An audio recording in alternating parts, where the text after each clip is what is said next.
So, good morning, everybody. I'm very pleased to open the annual workshop HTLS at my institution, on behalf of which I welcome you all, including the speakers that today will present their research. I would like to thank everyone who made this event possible, namely the Pontifical Biblical Institute and FSCIRE, in collaboration with the UNESCO Chair. As you know, this will be a very busy day of work, so I would like to get our proceedings underway. First, Eberhard Bons, Anna Mambelli, and I will give a brief presentation of the project.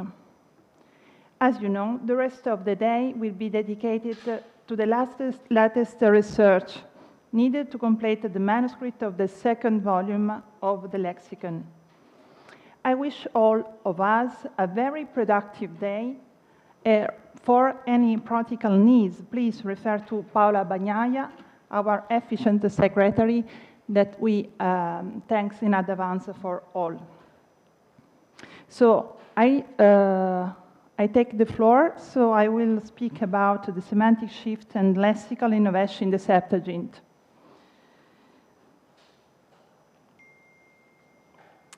The choice of a lemma to be included in the HTLS lexicon is itself the subject of a rigorous methodology. I would like to focus on the aspect of word selection criteria. This phase was rather delicate because one cannot make choices dictated by clear-cut criteria.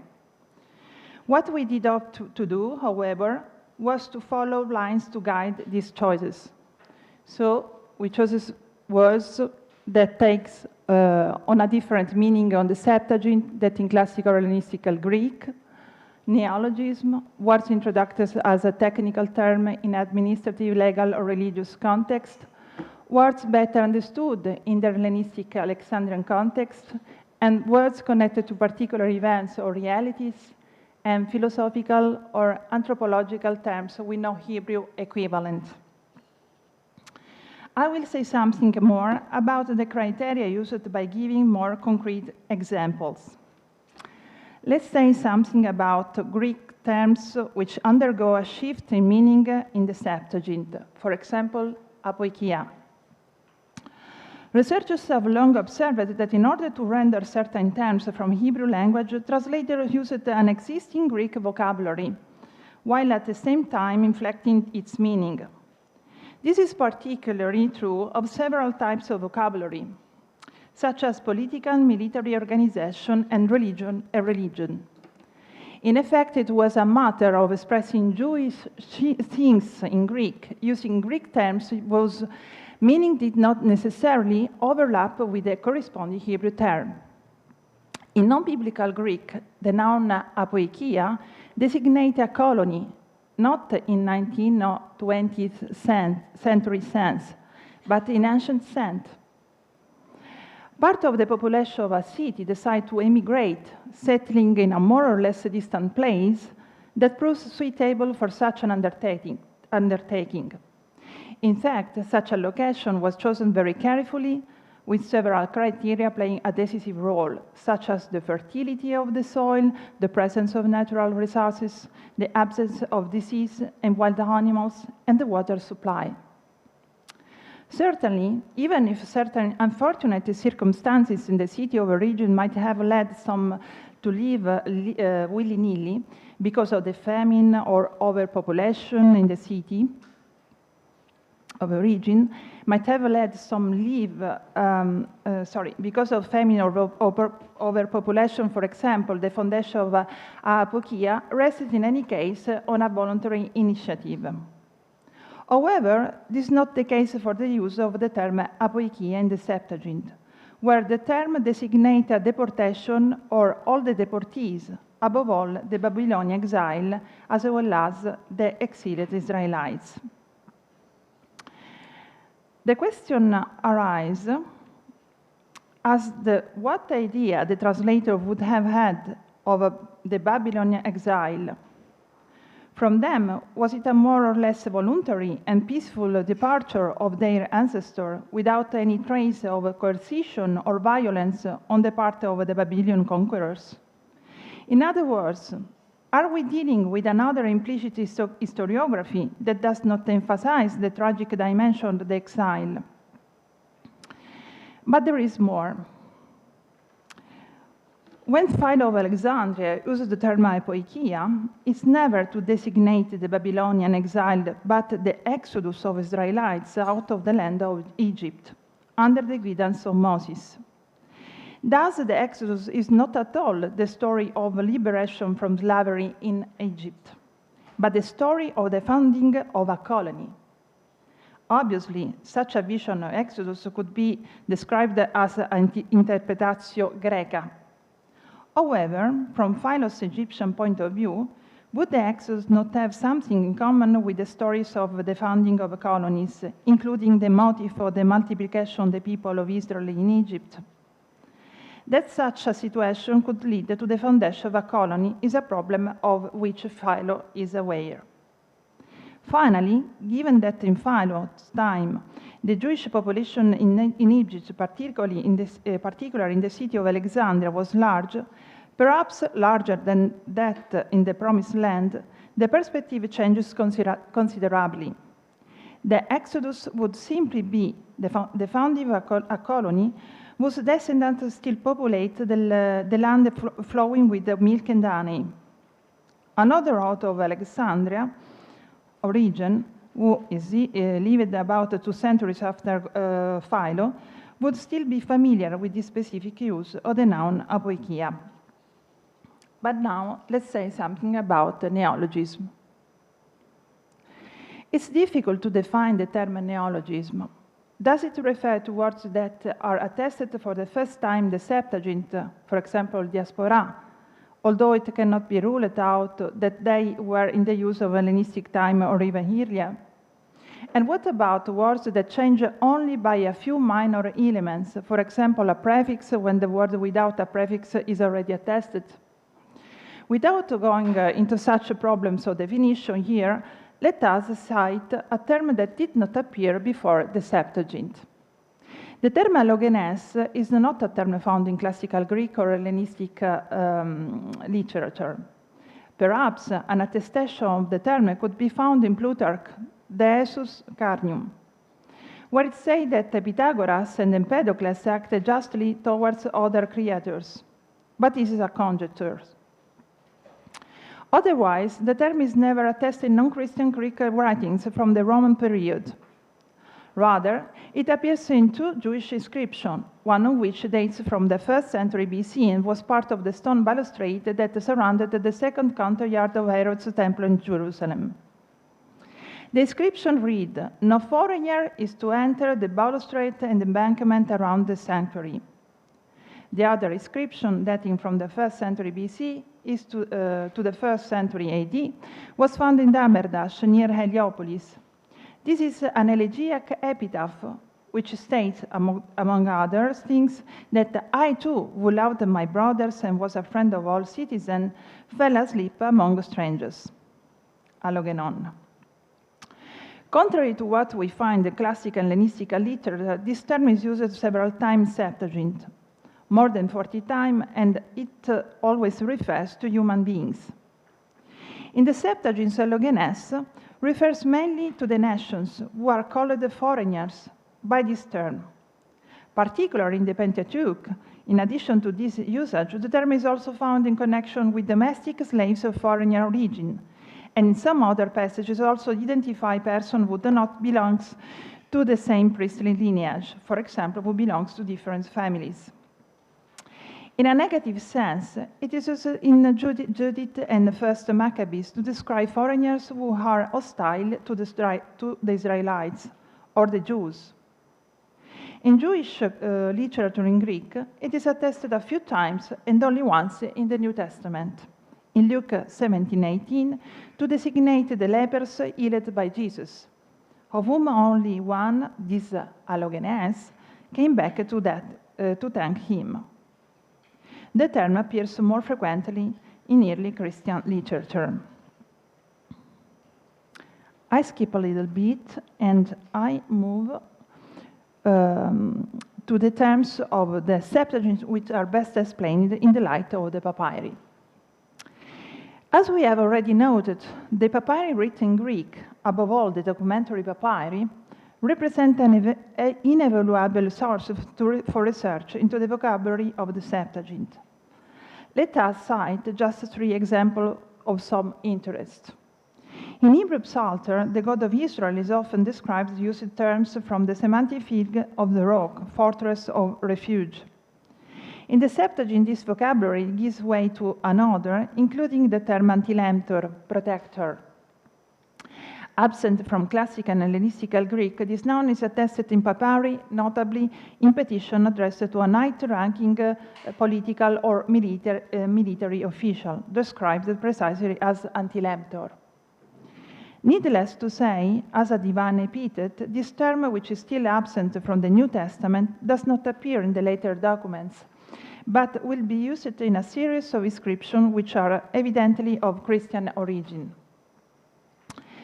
The text of Exodus 2:3 relates a detail from Moses' early childhood. 3 months after his birth, he was hidden by his mother in a papyrus box deposited on the banks of the Nile. To designate the object intended to protect Moses from natural dangers, including mosquitoes and birds, the Septuagint chose the word tibis, which appears only twice in this account, but nowhere else in the Septuagint. It is obviously a tracing of word of Egyptian origin, which, however, is not at all foreigner to the papyri of the Hellenistic period. As a more detailed study of papyrological data has shown, a tibis served to contain several categories of objects, including coins, documents, and clothing. This invites the conclusion that tibis was equipped with a lid or some kind, unlike the many iconographic depictions of the scene shows. Concluding, it would be easy to cite many other examples of vocabulary of the Septuagint, especially terms which form part of historical, legal, and religious vocabulary in the broad sense. This is why it seems necessary to supplement research on the Septuagint, which detailed studies of its specific vocabulary. In particular, there are several possible scenarios. The Septuagint introduces new meanings, while the old ones do not completely disappear. For example, ktizo, in the sense of to create, whereas the verb means in non-biblical Greek to found, a city, a building. These ancient meanings nevertheless reappear in the later Jewish and Christian text. It's therefore interesting to know whether later authors such as Philo of Alexandria or Flavius Josephus replaced the typical vocabulary of the Septuagint or paraphrased the respective expressions. The Septuagint introduced new terminology that has no impact on subsequent Jewish and Christian literature. In this case, it is necessary to check whether the later Jewish and Christian authors comment on the words in question or give further explanation. In other cases, like diaspora, the questions arise of how the words in question are used in the later Jewish or Christian literature. The Septuagint uses words attested in the papyri. There are terms which, reflecting an Egyptian milieu, like tibis, are replaced by other terms in Judeo-Hellenistic and Christian literature. Others, on the other hand, are found in biblical contexts very different from the papyri, for example, the divine title antilemtor. Still, other terms undergo an inflection of meaning. Thus, the adjective etopos, extraordinary, insolite, but also extravagant, is used normally in the neuter, in the sense of bad action, offense. In conclusion, in order to gain a better understanding of the Septuagint and its influence on Jewish and Christian literature, and even on theological language in general, research on the Septuagint needs to be complemented by detailed studies of its specific vocabulary. its root in the classical and Hellenistical Greek word, including papyrological and epigraphic data, it's used by bilingual Jewish scholars translating biblical text into Greek, and its influence on Jewish, Christian, Greek, the New Testament, and the rites of early Christianity. Thank you for your attention.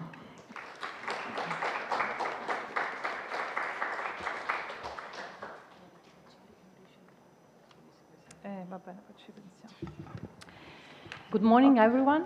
I'm very pleased and honored. I have to introduce you? No. Yeah? No? Okay. No, thank you. As you want. No. Okay. Thank you, Daniela. Okay. Okay. Good morning, everyone. I'm very pleased and honored to be here today to introduce the HTLS project as its scientific coordinator. The only thing people have to know. Together with my friend and colleagues and editors of the Lexicon, Eberhard Bons and Daniela Scialabba. And I'd especially like to thank Daniela and the entire Pontificio Istituto Biblico for the excellent co-organization of the workshop, as well as the Fondazione per le Scienze Religiose in Bologna and Palermo, which is the project scientific lead and scientific home.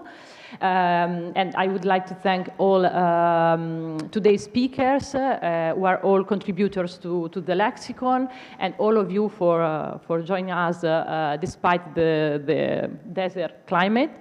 And we are now in the final stages of preparing the second volume, which is scheduled for publication in early 2027. So I devote these few introductory minutes to giving a brief overview of its contents. The second volume includes 180 articles on the Septuagint terms, beginning with the letters from Delta to Iota. Beyond its lexical coverage, the volume also addresses several important methodological challenges. It contributes to the ongoing debate on the Greek language of the translators, the original function and intended readership of the Septuagint, and its transcultural nature, which condition both the meaning of the terms and their selection. The word selection criteria remain the same, in addition to those already explained by Daniela. Another research question that drives the inclusion of significant words or word groups into the lexicon is the following. Does the Septuagint introduce some technical terms into legal or religious terminology, which become common in later Jewish and Christian texts, whereas they don't have this specific meaning in extra-biblical Greek literature? And closely connected to this question is a second one. Does the Septuagint use words in new and specific context so that these words are connected to a particular narrative event or historical reality? After the example of apoikia from the first volume, I could mention Exodus from the second volume. In classical and Hellenistic Greek literature, Exodus is a very concrete and prosaic term. It means the act of going out from one place to another, and for example, the military expedition, or more rarely, the sacred procession. For example, Exodeia in the Rosetta Stone is the sacred procession. It can also indicate a physical exit, such a door. For example, in some papyri, many from Ptolemaic Egypt, it is used to delineate the boundaries of a private property. In the poetic literature, it is used only in the context of the Attic theater, and usually to mean the exit of actors from the stage or the end, the final part of a tragedy, marked by the exit of the chorus as codified by Aristotle in Poetics. The only two times that Exodus refers to the forced migration of part of the population due to famine or war is in Herodotus' Historiae, Book 1 and Book 4. In the Septuagint, Exodus covers a wide range of meanings, and only in 5 passages it begins to be used to translate the infinitive construct letze of the Hebrew verb yatsa, to go out, as a technical term for the exodus of the people of Israel from Egypt. For example, specifically in Exodus chapter 19, chapter 33, 3 Kingdoms 6, Psalm 104 and 113. This usage was inherited by Philo, for example, in the Migrazione Abrami, Flavius Josephus, and in early Christianity, to the point that, as we know, it became the title of the second book of the Torah, of the Pentateuch, in the Christian tradition, beginning with Justin, Dialogus cum Trifone. And through Latin, this use eventually entered the languages of Europe. Again, Exodus is used for the first time in all Greek literature with the meaning of departure from this life, exit from life, in the Septuagint and specifically in the Book of Wisdom, chapter 3 and 7. And outside the Bible, in Philos de Virtutibus 77, another author from the Alexandrian context. And Philo used Exodus in reference to the ascension of, to even of Moses' soul. Before these two works, Exodus never meant the exit from life in Greek literature. The author of the Book of Wisdom and Philo, with their Jewish theological sensitivities, didn't found a word in Greek to express an entirely new idea that arose in Judaism and is first seen in Wisdom, in the Book of Wisdom, namely the exit from mortal life into immortal existence.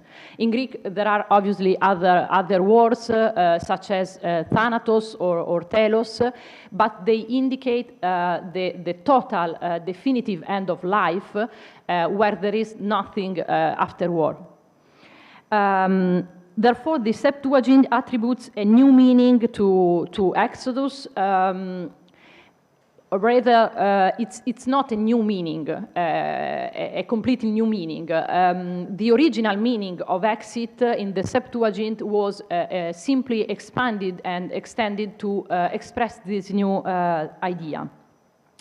This meaning of Exodus as departure from this life to enter into another dimension is then found, for example, in the Gospel according to Luke, chapter 9, verse 31, in reference to Jesus' death, resurrection, and ascension in Jerusalem, and in the second epistle of Peter, and this meaning is most frequent in patristic writings.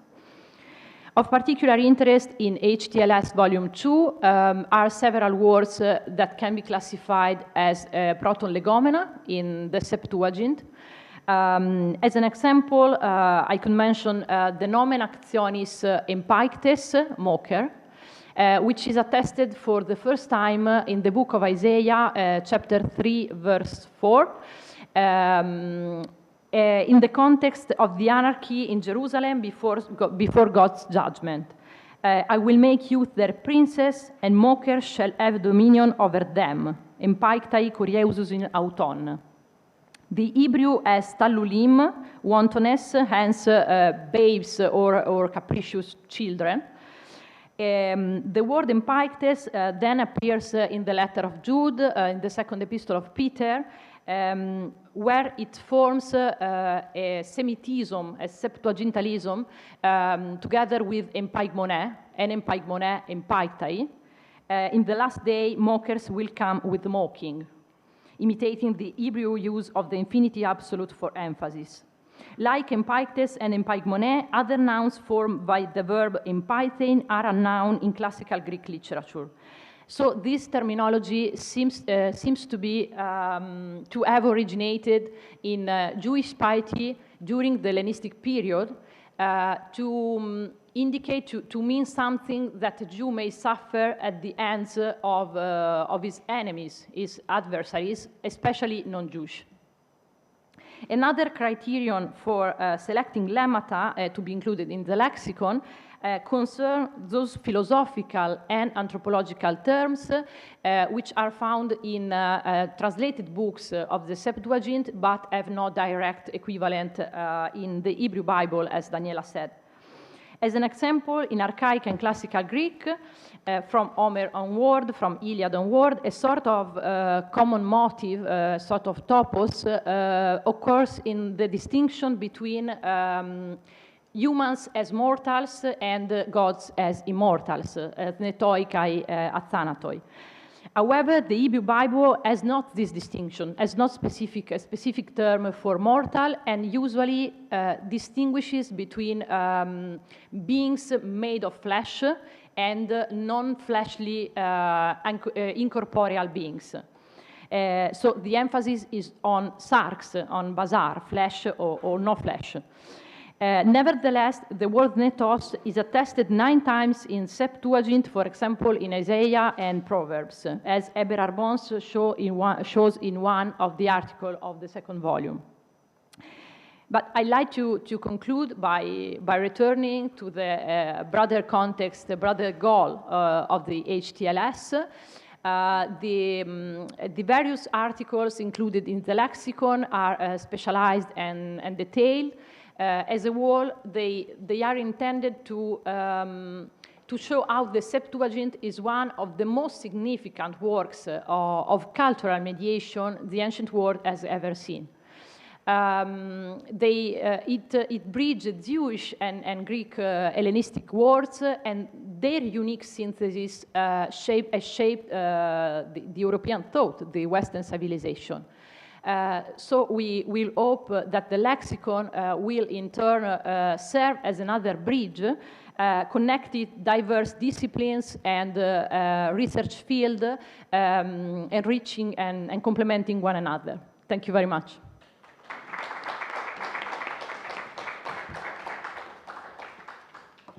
Thank you very much. And now I give the floor to Professor Bons.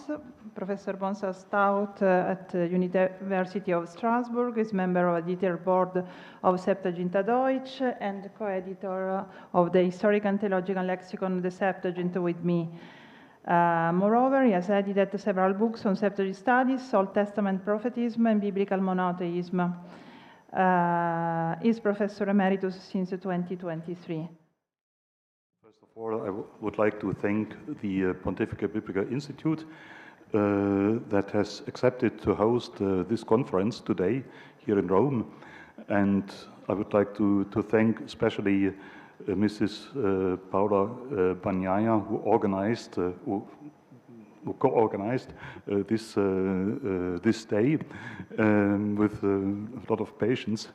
And I'm very happy that we are here, and that you as authors of this 2nd volume are here. I don't want to say much about the hermeneutics underlying our project.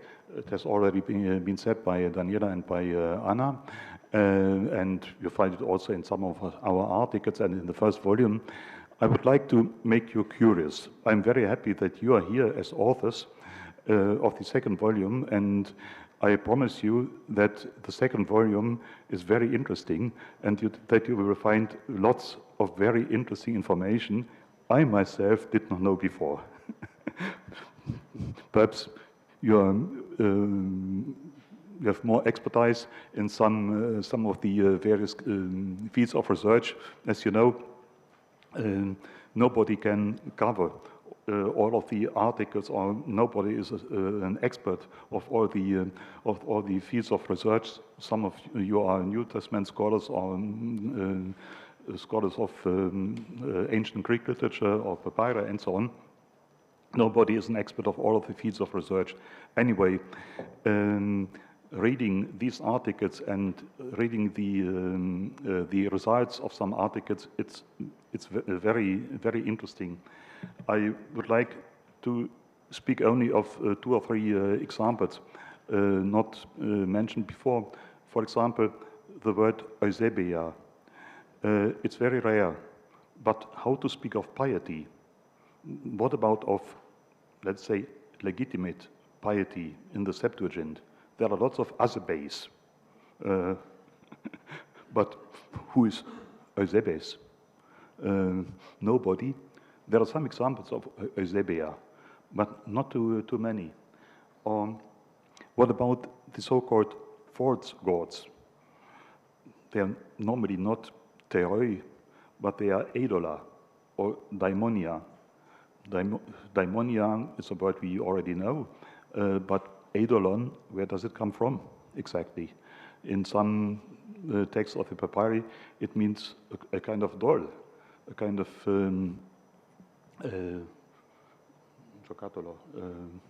toy, a kind of toy.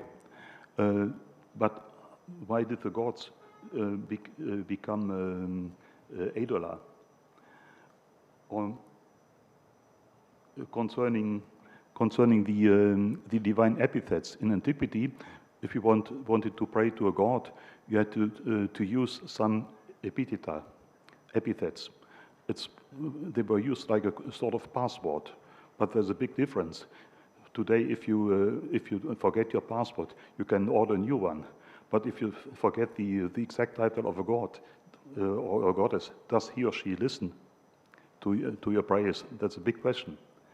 And there are many articles of, let's say, the human word, eleuteros, eleuteria. We know, as for example, as New Testament scholars, that these terms become very important for Pauline theology. But in Septuagint, there are only few examples of eleuteros, eleuteria. But why? And where are they attested? Or to conclude, some terms of, let's say, of human virtues or vices. What about epitomia, epitomeo? Where is desire in the Septuagint?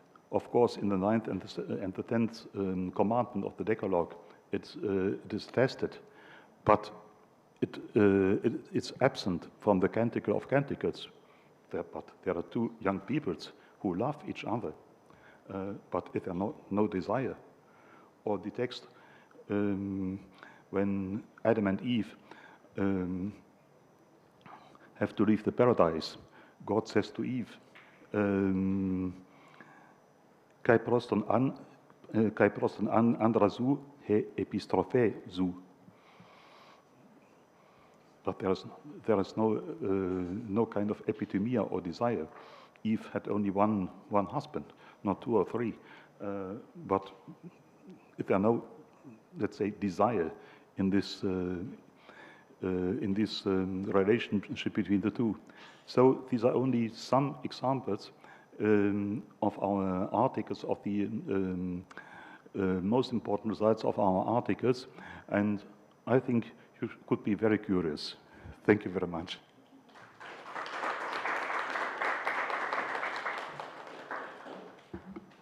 Okay, thank you very much, Eberhard. Now we give the floor to Antonella Bellantuono and Ralph Brucker. Ralph, if you want to come also.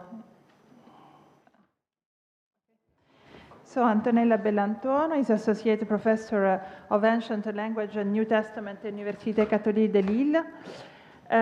Beginning in September, she will join the Université Catholique de Louvain, where she will teach and conduct research on Second Temple Judaism. She's part of the advisory board of the Historical and Theological Lexicon of the Septuagint, a member of a pluritext project dedicated to the critical edition of the Hebrew manuscript of Ben Sira. Her research interests include Jewish Hellenistic literature, religious coexistence in Second Temple Judaism, and biblical papyrology. Please. Thank you, Daniela, for the presentation, and hello to everyone.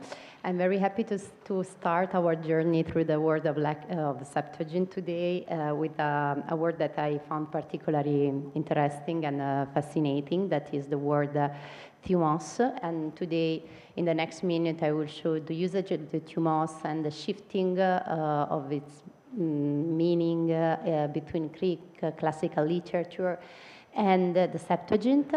Also because I didn't find any occurrences in papyri and inscription, so I was lucky for the first time. And it's a very fascinating word because we can see how the meaning of these words shift. In order to explain what thumos meant in Greek classical literature, I wanted to start with a quotation, with an example. This quotation, it comes from Euripides' Medea, and is Medea. This is one of the most important tragedy of the Greek theater. In Medea speaks this word just before leaving the scene, before killing her children. This was the ultimate act of revenge against Jason, her husband, who betrayed her. And this gesture is one of the most tragic and extreme in the Greek classical theater and strikes us even today. But if we read the words of Medea, in her words we hear the suffering of a woman caught in her own trap, or rather imprisoned by a force that is greater than herself, a force that she cannot resist and to which she finally surrenders. A force that is inside her and outside her in the same moment. And this force is the thumos. If we look at this passage through the lens of modern psychology, we notice a kind of split between self and no self, between consciousness and action. That will be a theme that we will find even in the modern and contemporary literature. This is a passage of Adolescent of Dostoevsky, in which we can, I saw the same split that Medea was living, between the ego and non-ego. So it's something that even the modern psychology will analyze. The term becomes even more interesting when we follow its path in the sacred text, especially in the Septuagint, where thumos, it's very easy to translate normally, because we say thumos is the hunger of God, the hunger of the human, but in certain Septuagint book, in particular in the book of Job, in the Proverbs, and the Wisdom of Solomon, in my opinion, we can still catch the echoes of its classical sense. So the thumos becomes again a spontaneous, sometimes irrational, emotional force. Of course, the translator reshaped the meaning of the thumos to fit in a Jewish framework. So we start with an analysis of the meaning of the thumos. If we can start from the root, the Indo-European root dum, give to in the Sanskrit duma, in Latin fumus, and thumos in Greek. So we can see that thumos had its root in the semantic field connected to smoke. This etymological link we find in Greek because thumos comes from the same root of thuo, to make smoke, to offer in sacrifice. And this will provide a valuable clue for understanding some occurrences in the Septuagint. In archaic and classical Greek, thumos takes on a wide range of meaning that circle around the idea of an animated vital force. Is a kind of active principle, an inner dynamic impulse that we might describe as an energetic thought leading to action. In Plato, thumos is, Plato in Cratylus said that thumos had this name because of the irritation of the boiling of the soul. This association could reflect a psychological observation, so the quick breathing that comes with emotion. This notion, of course, this notion differs from the notion of soul, of psyche in Greek, which refer rather to a state of personality, consciousness, or knowledge. And sometimes the two terms are placed in opposition, as in this fragment of Heraclitus. So for a question of time, I'm not reading all the quotation. But the important thing is that thumos guide the human actions. A person can even engage a dialogue with the thumos. And especially in the Homeric mindset, thumos seems that is not considered a part of the self. It's kind of an autonomous voice, an inner interlocutor. Sometimes the gods speak directly to the thumos of the character, so not to the person, but to the thumos. And it has also a physical seat in the body, is in status in the chest or in the diaphragm, the phren, as we can see in the second quotation, when Diomedes said that Achilles will fight when the thumos in his chest commands him. The thumos shapes behavior and plays a decisive role in character choices, as in the third quotation, Penelope, thumos goes into different directions, stay at home with Telemachus or marry one of the suitors. According to Eric Dodds, that wrote interesting books, The Greek and the Irrational, thumos is connected with the deeply rooted Greek tendency to externalize emotional impulses by perceiving them as foreign to the self, and this probably facilitating the emergence of the idea of a psychic intervention of a divine or supernatural origin. This mental disposition had a lasting influence of the Greek way of conceiving the responsibility and the action. So an action that breaks with the coherent set of conscious disposition cannot be attributed entirely to individual.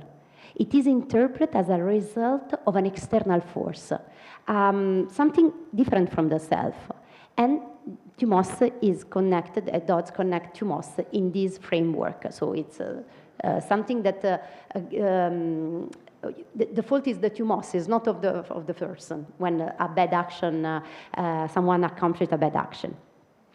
Among the lyric poets, thumos, however, is associated with a wide range of emotion, joy, love, sorrow, anger also, but we can say like giving the joy to the thumos, like the thumos is a seat of something. Of course, the one who theorized better the idea of the thumos was Plato in the first instance, when in the Republic speaks about the conception of psyche.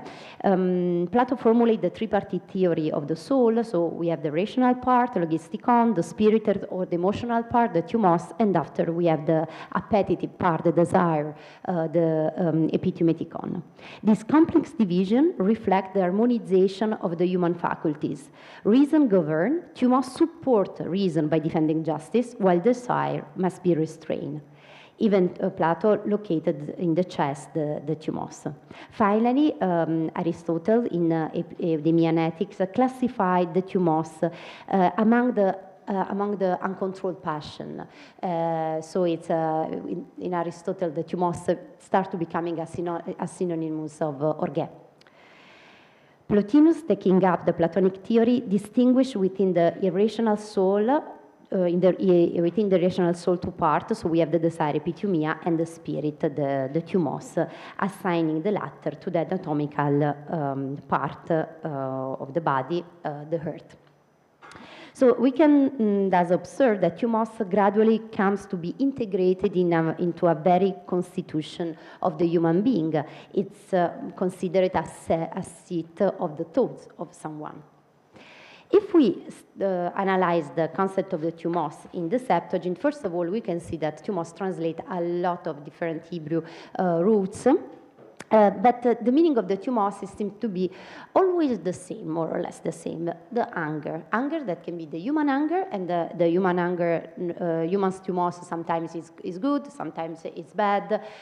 For example, when Moses is angry because for the idolatry, he breaks the table of the tablet of the law, so the anger of Moses was right, but sometimes we have a bad anger, for example, like in the passage of Genesis, when Esau is angry with Jacob because he stole his father's blessing, so Rebecca, the mother, said to Jacob to flee to Mesopotamia, until when the Thumos, the Chemat, and the anger or Ge'af of his brother turn away from you.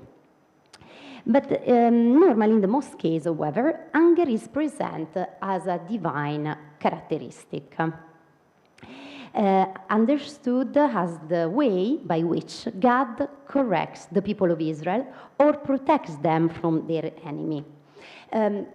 The anger seems to be a very important characteristic of God. If we see in the what is called the formula of grace, Exodus 34:6, which Moses asked to God to show his face to him, and God describe himself. Among his adjectives, there is the adjective makrothumos, that normally in the Bible is translated as patient, but makrothumos literally means slow to anger. In fact, it's the translation of orechapaim in Hebrew, that it's literally God from that has long nostril, because the anger comes out very slowly. And according to various scholars, however, even the human anger, if the human anger is irrational, and it's cannot be controlled sometimes, the divine anger is a response to human sin and is always considered controlled and rational. But it's not always like this. If we see the example that are here, it seems that Thumos is difficult to control. It's always associated to words like burning or explode, for example, or sometimes in Jeremiah, I remember there was a passage in which Thumos was like a river that cannot be blocked. So connect to the idea of water. Regarding the Hebrew equivalents, the Thumos corresponds, as I said, to several Hebrew words, and I will list here the most common. The first one is af. Af, we saw it again. As is nose or nostril. The idea comes from the image of the breath expressed in anger.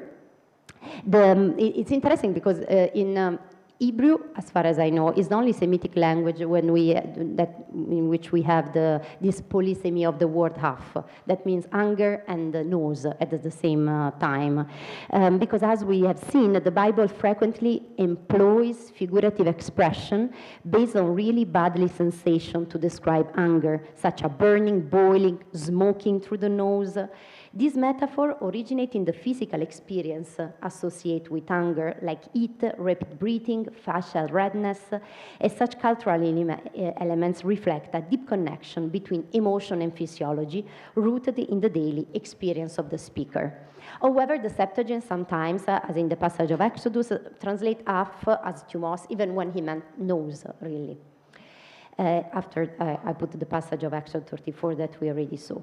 The other roots, it's kas, that we find mostly in the Psalms and in Qohelet, which seems to denote a less form of anger, more indignation, an inner pain. These Hebrew words evoke state of anxiety, frustration, for example, and discontent or even scorn, and can be attributed both to God and to human. The semantic, another interesting one is chema. Chema means to be hot, to warm up, so it's hot. It comes from the root that means to be hot, to heat. And in Septuagint, Thumos, it's also used in the passage when chema means poison, for example, reflecting the semantic association between anger and toxicity. Finally, another important root is hara, that to burn, which frequently occurs with af. And sometimes, because we saw that there is a huge range of words that are connected to anger in Hebrew, and only 2 words in Greek. So we have orge and thumos. So sometimes when hara comes with af, that in Hebrew literally means burning for the anger, in Greek we found the expression orge thutumu or thumos tes orges.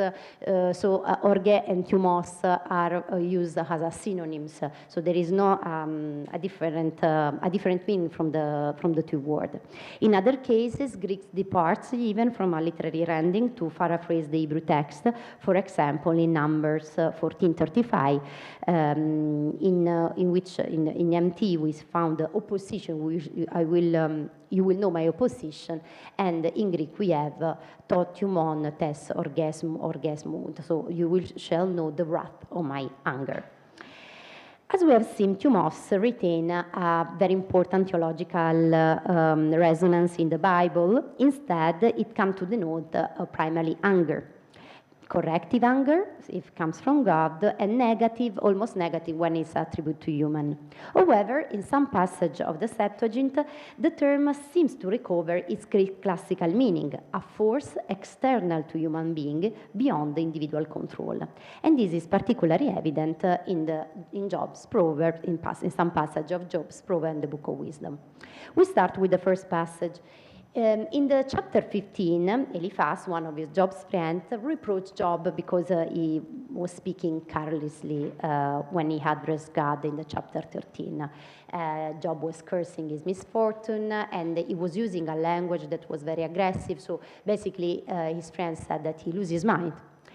And in his reproach, so I start with the Hebrew text, several interesting elements can be observed. In verse 12, the Hebrew text used the term lev, heart, that is translated with cardia. So it's the normal translation, lev, cardia. However, although this translation is correct, we have to remember that sometimes in the biblical anthropology, the heart does not correspond to the cardiac organ always in the modern sense, but it represents sometimes the state of rational thought, the capacity of action, something that we associate now with the brain. In this context, Eliphaz seems to suggest that disorder or deviant idea have led Job astray. Supporting this, the verse 13 of MT states that he has turned away his ruha, ruha against God, the spirit. It's a key word in biblical lexicography with a broad and complex semantic field. In Hebrew, ruha can denote the breath, spirit, wind, but also vital force animating a human being, and also the seat of deep emotion and impulse toward action. Normally, the Greek equivalent to ruha is pneuma, so the spirit. But in this moment, the translator understands that the meaning of pneuma in Greek is too narrowed. It doesn't express really the sense of the Hebrew text. So, in my opinion, use the word thumos for this reason. Thumos, while retaining its etymological resonance with the aerial element, takes on, in the text of Job, a distinct connotation from that it usually carries in the Septuagint, because it's an uncontrolled emotional impulse that Job is having. The language employed, so we have, the language employed, it's very tragic. The Greek of the translator of Job reminds me the Greek tragedy, the classical Greek literature. In fact, we have this tolmao and cardia. That tolmao never. It's a very rare word in the Septuagint. Occurs even like 5 times, mostly in the no translated text. And the idea that tolmao and cardia are coming together in a passage of Euripides' Medea, in which Jason reproached to Medea her inability to exercise reason and moderation in his grief. To support the idea of a particular use of Greek in the Septuagint book of Job, it should be noted that thumos is not associated here with the verbs usually found elsewhere in the Septuagint, such as to burn, to blow. In this passage, we have the verb regnumi in Greek, and we have tashim in Hebrew, so it turned away. So there is not this idea of explosion of the thumos. In this context, thumos appear as an element that job does not govern and allows to explode. A systematic correspondence does emerge between the different parts of the human being. We have the cardia, so the heart, but in reality, like the brain, this is opposed to the thumos, the diaphragm, while the eyes and the mouth, instrument of communication and relation, represent the ways in which a human being relates not only to fellow human, but also to God. Hurrah is translated as thumos in two passages of Proverbs. This passage is quite complex because, of course, we have different, the Hebrew is very different from the Greek. So we can even hypothesize that the four language was not the same, but I'm following the hypothesis of the Bible d'Alexandrie, the David Mark d'Amonville, that he thinks that is the same. It's just that the passage, the Hebrew, it's very, it's not clear, and so the translator tried to make the text clearer. In this way, ruha is translated, it seems the ruha translates from one hand thumos, and from the other hand psyche, like oligopsychon, small souled, also weak. Even in this case, the term that are using in the Greek, in the Septuagint Greek, are very rare in the Septuagint, like the word, the verb prauno, for example, that occurs only twice in the Septuagint, here and in a passage of Psalm, but the idea of thumos, prauning, is found in Plato, for example, in a passage of the Law, and there is another passage in Republic where the philosopher discusses how to treat an individual who has committed an unintentional fault. He said that we have to show compassion, we have to calm down the hunger, the thumos, moderate it, rather than persist in a strong anger that he called feminine, and because it's excessive. So the philosophical reference illuminates the perspective of biblical translator who seems to integrate the conception of the thumos as an emotional force that must be mastered by wisdom. A similar quotation, a similar position between the thumos and the wisdom we find also in the Proverb 29:11. The text reflects a moral conception where the fool is identified as someone that's incapable of mastering his own will and becomes prey to his passion. The Greek translator rendered it significantly, again, the ruha with the thumos, a term that convey the idea of irrational emotional impulse, not governed by reason, and thus a source of misfortune. Even here, the verb, we have the verb ekphero, that is not a verb that frequently we find with thumos in the rest of the Septuagint. Finally, a similar usage of the term thumos is found in the Book of Wisdom. Here is the passage is speaking about Cain. So the unrighteous man is Cain, and who, by turning away from Sophia, from the wisdom, allow himself to be overwhelmed by his own anger and perish in this thumoi. This episode is a midrashic rewriting of Genesis 4. This is very normal in the wisdom, because wisdom always, especially in the last chapter, tried to create a sort of midrashic story of a midrash of the history of Israel. And in particular, the idea that Cain was angry is something that we find in the Hebrew text, but not in the Septuagint, because the Septuagint tried to nuance a little bit the idea that Cain was deeply grieved. But in Symmachus or in Aquila, or even in Flavio Josephus, we have this idea that Cain was very, very angry. The author of the Book of Wisdom followed this interpretation, explicitly linking Cain's departure from Sophia to the emerge of Orge, and to his surrender to his own fratricidal fury. Cain's death is absent in the Genesis narrative and should thus be understood not a physical disappearance, but a spiritual loss.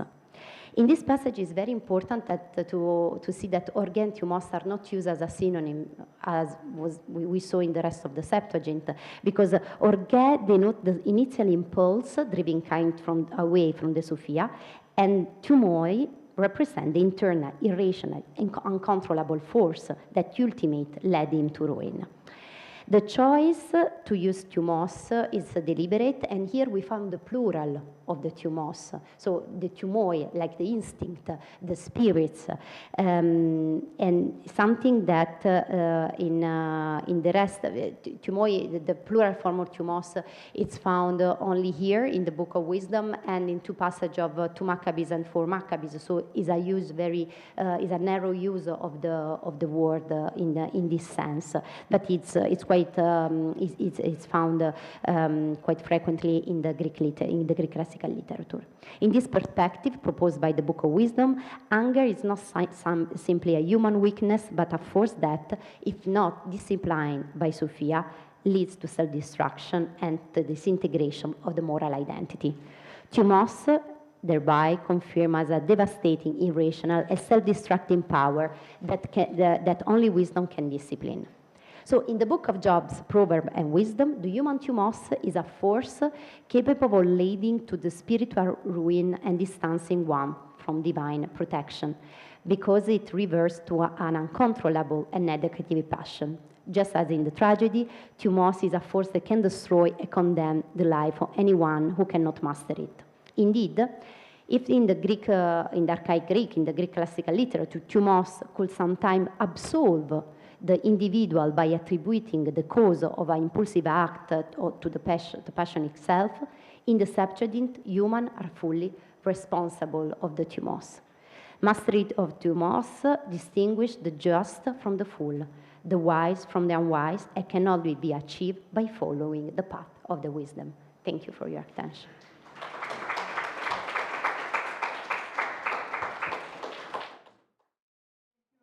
Antonella, so now we give the floor to Ralph Brucker. And yes, if you have a PDF, you have to put it there.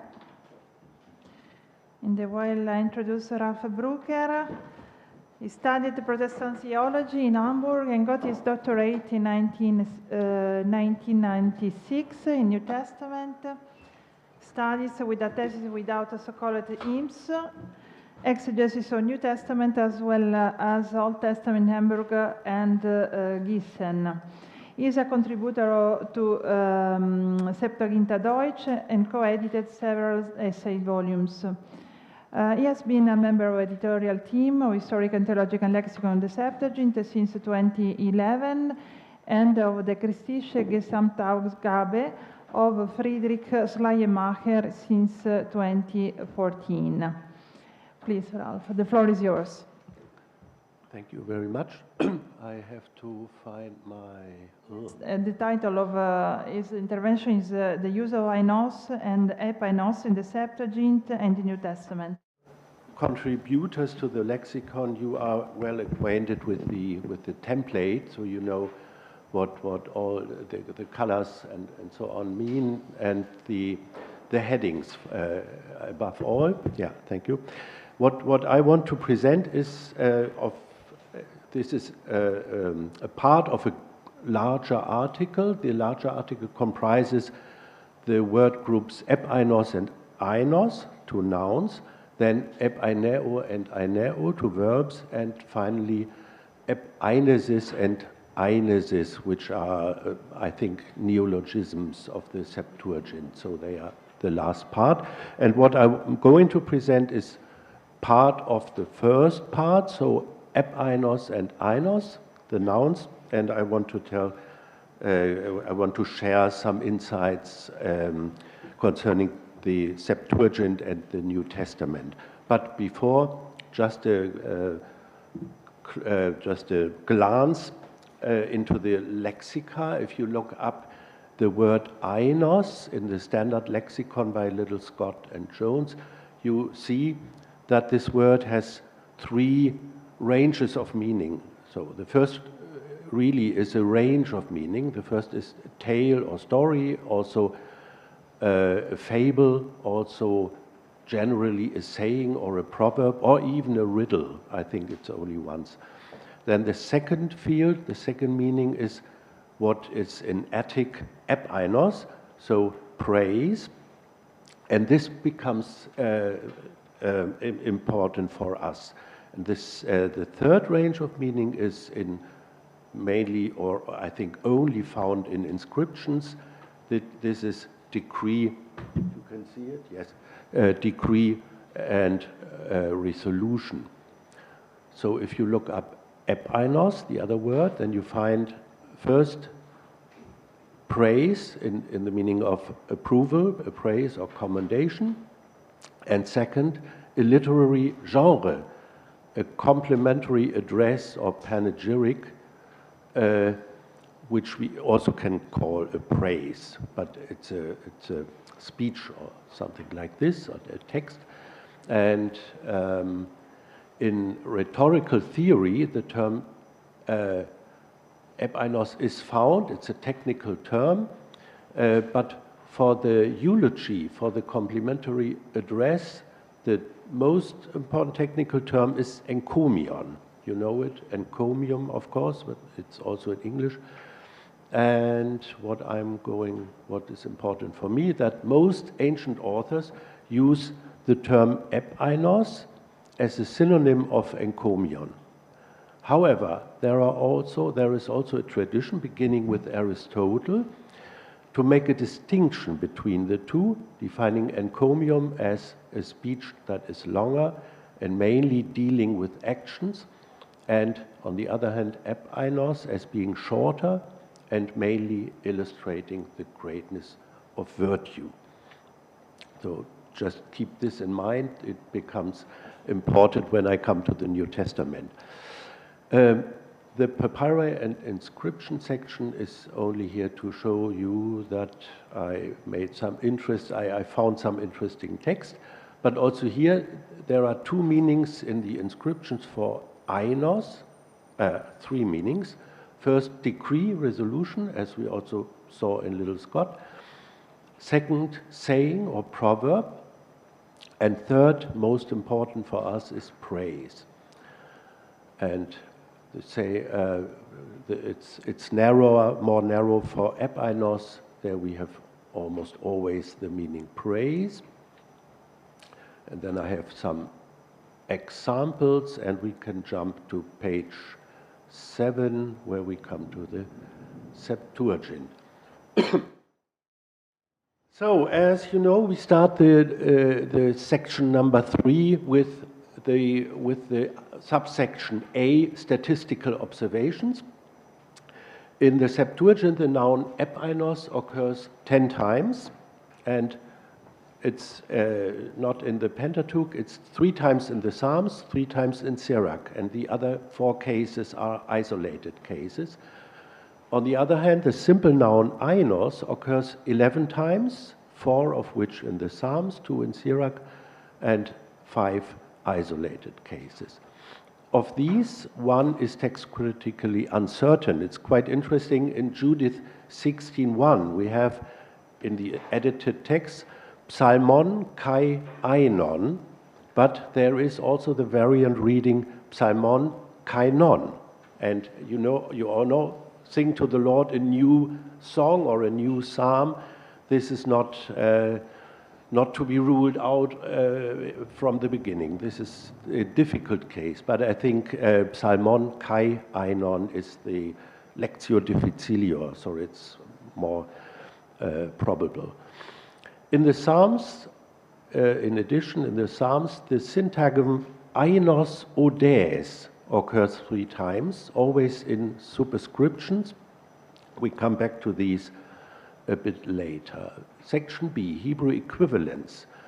The standard equivalent for epainos in the Psalms is tehillah, a praise or song of praise. This is in all cases in the Psalms. 2 further equivalents are found in 1 Chronicles 16, verse 27. 1 Chronicles 16 is also a psalm-like passage. Hadar, meaning ornament or splendor, honor. This is, in this case, translated with epainos, praise. And in 2 Chronicles 21:20, the equivalent is chemda, but it is negated. We come to it back in section 3. As for Siebeck, there is Tehillah as a clear equivalent in one case, in 44:15, in two Hebrew manuscripts, B and M, whereas Siebeck 44:8 is unclear, and Siebeck 39:10 is not extant in Hebrew. On the other hand, the noun ainos occurs mostly in text without a Hebrew Vorlage. In 2 Chronicles 22:13 and 2 Esdras 3:11, it translates the infinitive construct of halal, piel, to praise, and this is striking. In Psalm 8:2, it renders os, strength. We also come back to it in a minute. In Siebeck 15:9 and 10, the Hebrew equivalent is again Tehillah, praise. So, and now Septuagint use, section C. In the Septuagint, both epainos and ainos always have the meaning praise. So you can see there is already a reduction of the possible meanings of the word ainos, which can be 3 or 4 meanings. We only have one of them in the Septuagint. Begin with the noun epainos as the more general term. It is used for the praise of God in 5 cases, I think, but can as well refer to humans or even to a virtue.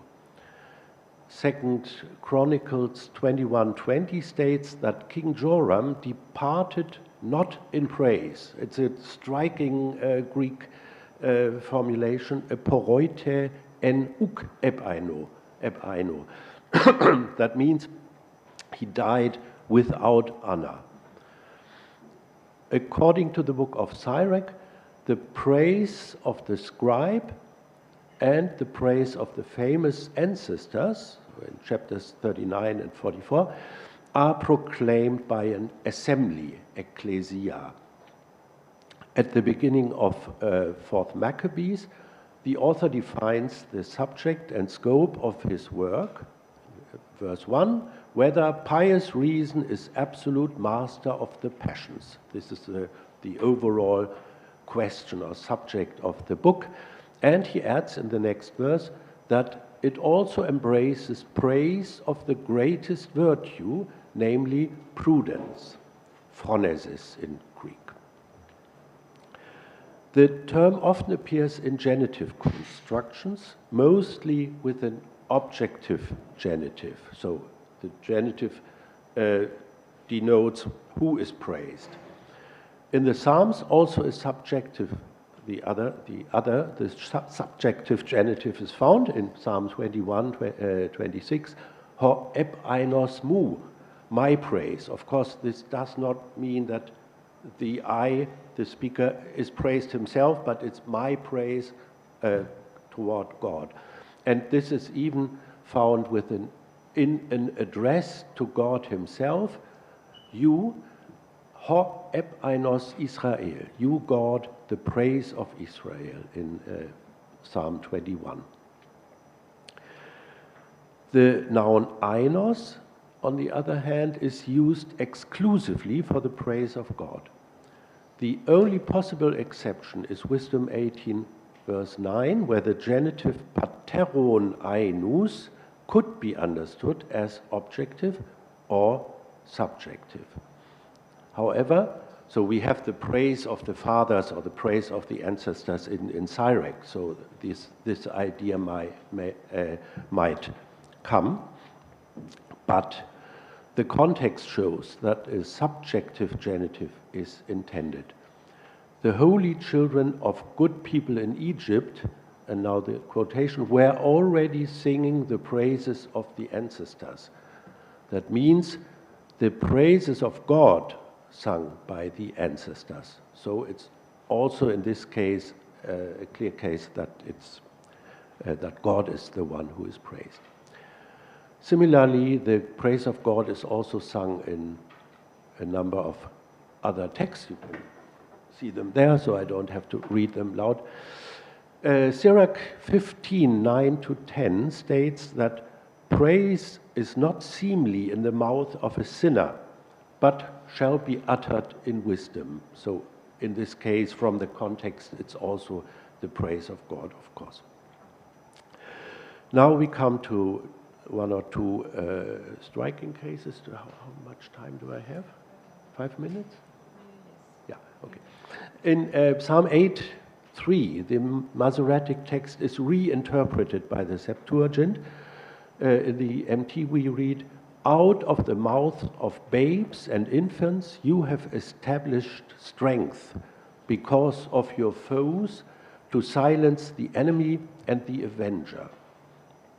Instead of "you have established strength," or as the New Revised Standard Version has it, "you have founded a bulwark," the Septuagint has "you have furnished praise for yourself," kat ertizo ainon, leaving open what this means in regard to the enemies. It's a nice idea that the babes and infants praise God, but what does this have to do with enemies? This remains unclear, and there are short discussions in standard works, for example, Septuaginta Deutsch, Erläuterungen und Kommentare, written by Eberhard, and the Bible d'Alexandrie, written by Gilles Dorival.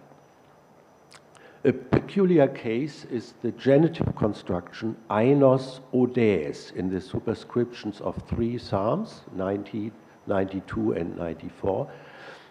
And the superscriptions do have no Hebrew Vorlage in the MT, so also these genitive constructions don't. This genitive can be described as an appositive genitive, if you look up in Blas Debrunner Funk, or as an apexegetic genitive, if you look it up in Moulton's grammar, but it's actually the same phenomenon. The meaning is then a praise which consists in a song, and this means a song of praise. It's a bit awkward to have this, ainos odes. If you translate it literally, it would be a praise of a song.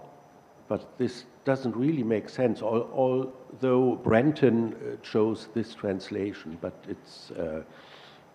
it's the other way around. It's a song of praise.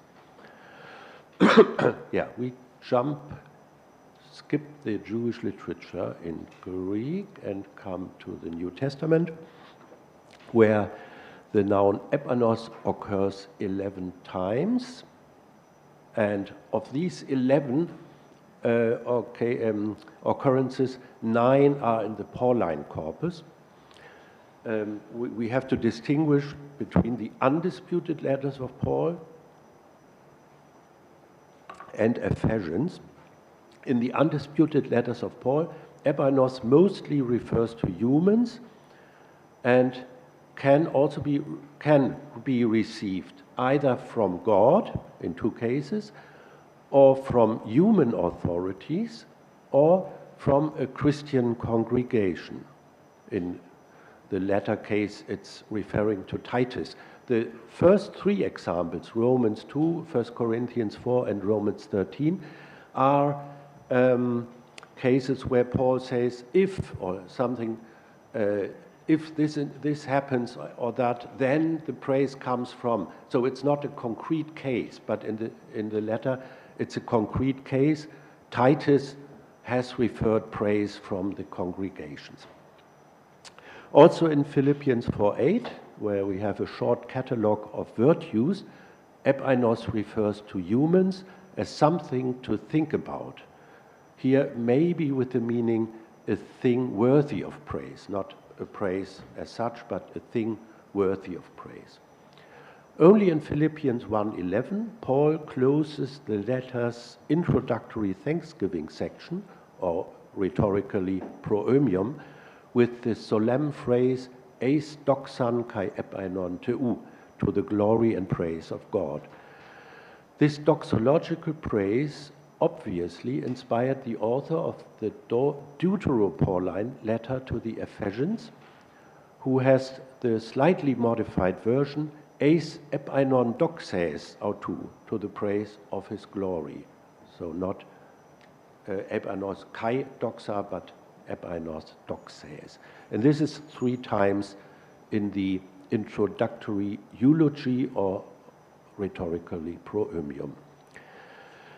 Pauline influence is also found in the remaining 2 occurrences, both in 1 Peter. In the introductory eulogy, 1 Peter 1:7 has the phrase eis epainon kai doxan kai timen, to praise and glory and honor. It's clearly influenced by Philippians 1:11, and according to 1 Peter 2:14, punishment of evildoers and praise of those who do right are the task of governors sent by the emperor.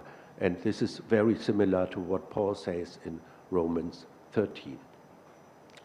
The noun ainos appears only twice, once in a Septuagint quotation in Matthew 21, the praise in the mouth of babes and infants, and the other case is Luke 18:43, which ends the narrative of Jesus healing a blind beggar near Jericho with the phrase kai pas holaos edon edoken ainon toteo.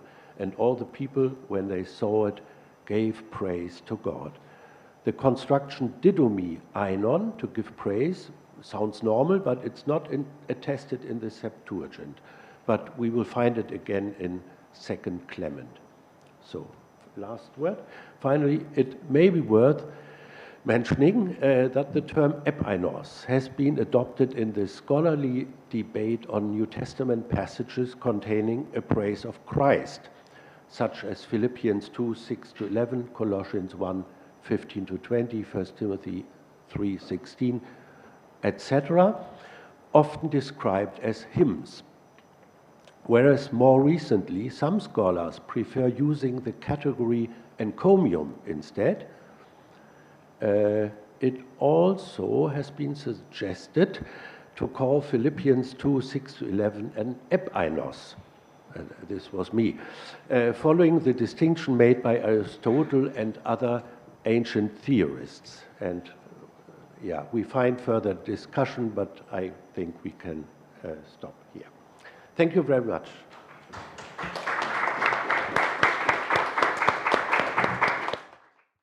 So now we will.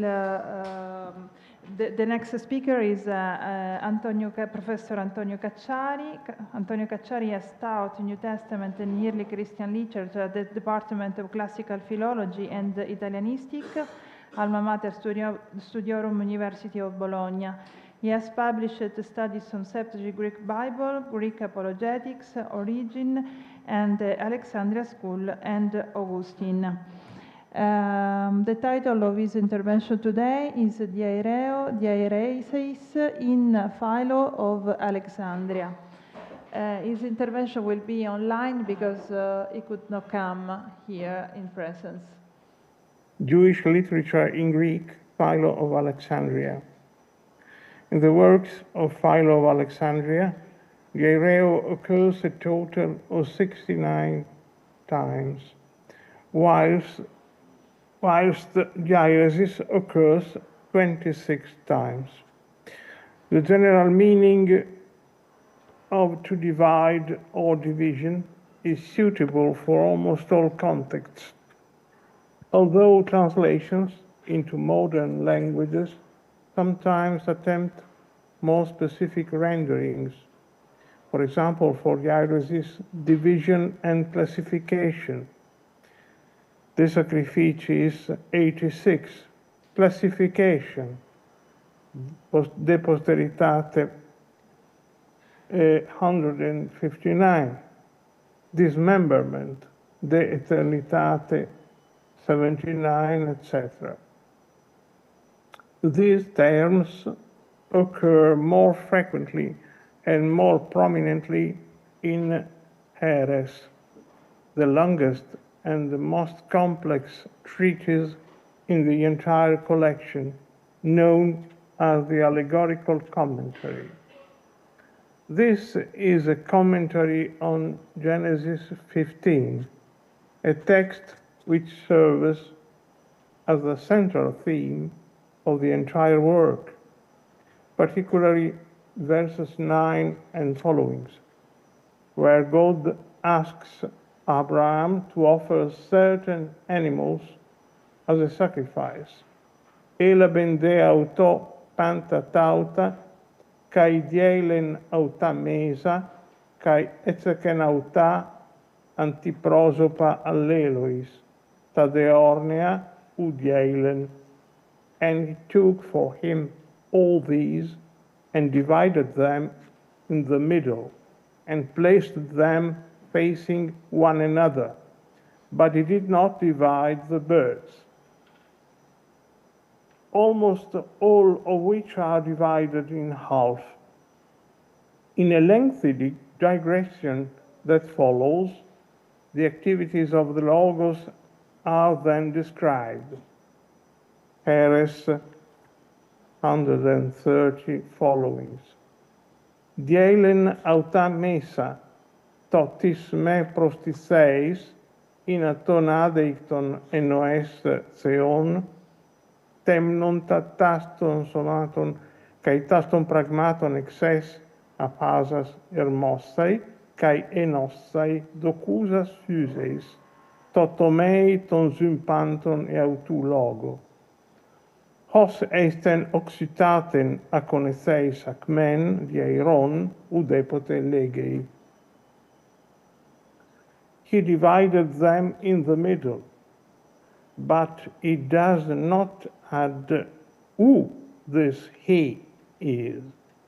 He wishes you to think of God who cannot be shown, as severing through a severer of all things, that is his word, the whole succession of things material and immaterial, whose natures appear to us to be knitted together and united.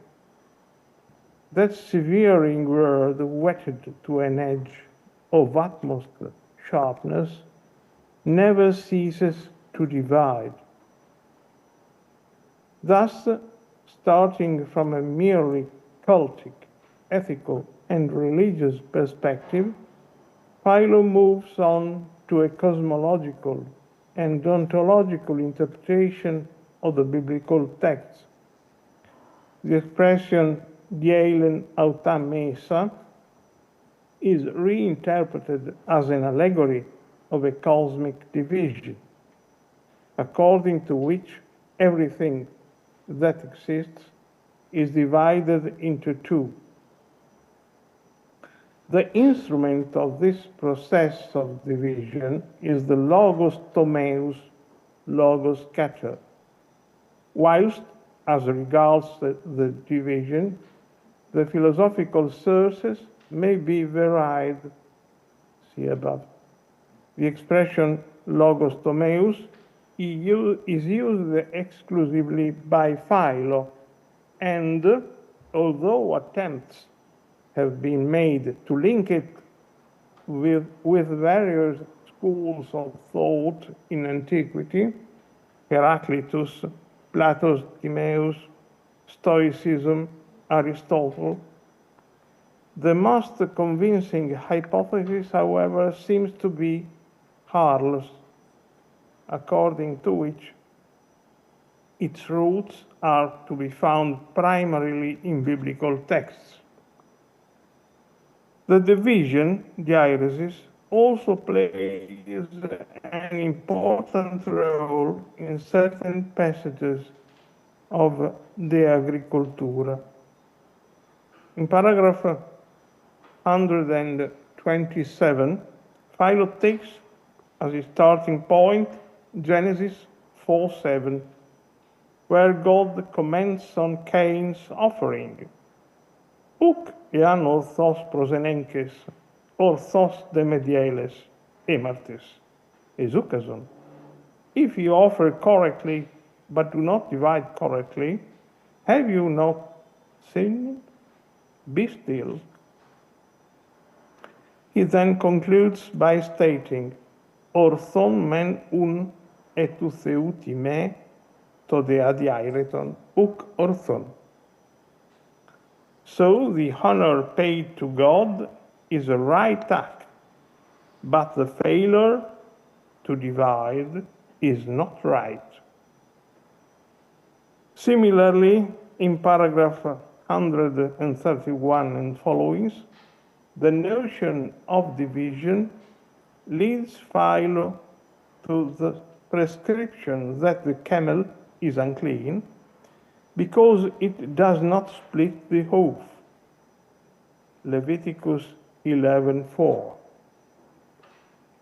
On the whole, the concept of diairesis and related terms in Philo has also, in some cases, been subject to extreme interpretation. Christiansen, 1969, for example, according to whom the whole of Philo's exegesis is essentially centered on this concept, derived from ancient philosophy.